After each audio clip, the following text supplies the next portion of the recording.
Hi guys, welcome to your 17th tutorial on HTML, and in this we're going to look at Pseudo Elements. Okay, so basically what I've done here is I have a paragraph and I have a heading.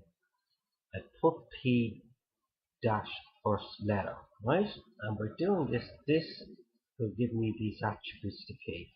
With the header, I've just given the first letter a colour of blue. Now if I was to run that, just to show you, there you go, P and H, they're both now going to those attributes. So just to show you that it is right and that it does work, we can change this to red and we'll save this one.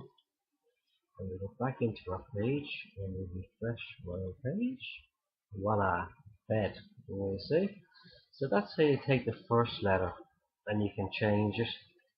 Simple enough, just called Pseudo Elements. So get working on that. Try a few little things yourself and see how you get on.